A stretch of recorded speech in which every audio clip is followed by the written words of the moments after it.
Iran যুদ্ধ নিয়ে বিশ্বে যখন তোলপাড় চলছিল তখন ফ্লোরিডার একটি হত্যাকাণ্ড নাড়িয়ে দেয় পুরো যুক্তরাষ্ট্রকে, যেখানে বাংলাদেশে এক নারীকে হাতুড়ি দিয়ে হত্যা করে হাইতির একজন নাগরিক।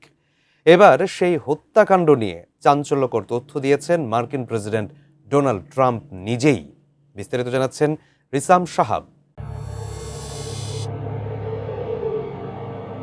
গত ৪ এপ্রিল যুক্তরাষ্ট্রের ফ্লোরিডা রাজ্যে বাংলাদেশি ইয়াসমিন নামের এক নারীকে হত্যা করে হাইতির এক নাগরিক। হাইতির ওই ব্যক্তির নাম জোয়াকিন। হত্যাকাণ্ডের পর ফোর্ট মায়ার্স পুলিশ অভিযুক্ত ব্যক্তিকে ফ্লোরিডার লি কাউন্টি জেলে রেখেছে। তবে এই হত্যাকাণ্ড আসলে কি কারণে ঘটেছে তা নিয়ে আছে ধোঁয়াশা। এই হত্যাকাণ্ডের পেছনে ট্রাম্প দাবি করছেন বাইডেন প্রশাসনের মাধ্যমে হাইতিয়ানদের যুক্তরাষ্ট্রে ঢুকতে দেওয়ার ফল এটি।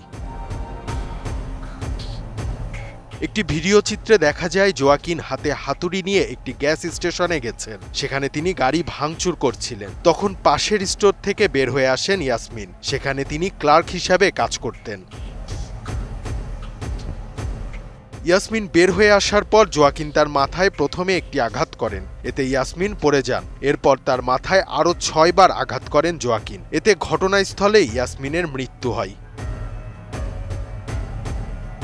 এই হত্যাকাণ্ড নিয়ে যুক্তরাষ্ট্রে বেশ আলোড়ন তৈরি হয়। প্রশ্ন উঠতে শুরু করে বাইডেন প্রশাসনের দেওয়া হাইতিয়ানদের অভিবাসন প্রক্রিয়া নিয়ে। এরপর ট্রাম্প তার সামাজিক যোগাযোগ মাধ্যম ট্রুথ সোশ্যালে এক পোস্টে বলেন, হাইতির এই নাগরিককে অনেক আগেই যুক্তরাষ্ট্র ছাড়ার নির্দেশ দিয়েছিল আদালত। কিন্তু হাইতির ৩.৫ লাখ মানুষকে বাইডেন প্রশাসন যে বিশেষ সুবিধা দিয়েছিল সেটির কারণেই এই খুনি রয়ে গিয়েছিল যুক্তরাষ্ট্রে।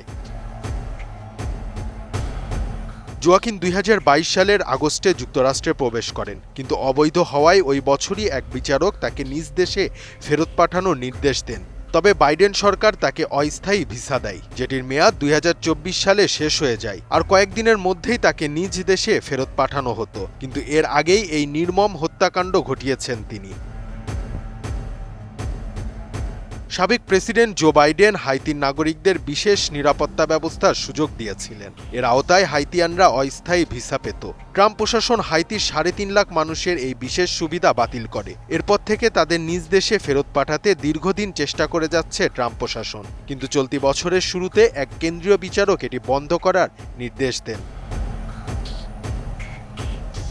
জানা যায়, ইয়াসমিনকে হত্যা করা এই হাইতিয়ান একজন মানসিক ভারসাম্যহীন এবং বাস্তুচ্যুত ব্যক্তি ছিলেন। এর আগেও যুক্তরাষ্ট্রের অনেক রাজ্যে হাইতিয়ানদের বিভিন্ন অপরাধমূলক কার্যকলাপে জড়িত থাকতে দেখা গেছে। রিসাম সাহাব, এটিএন নিউজ।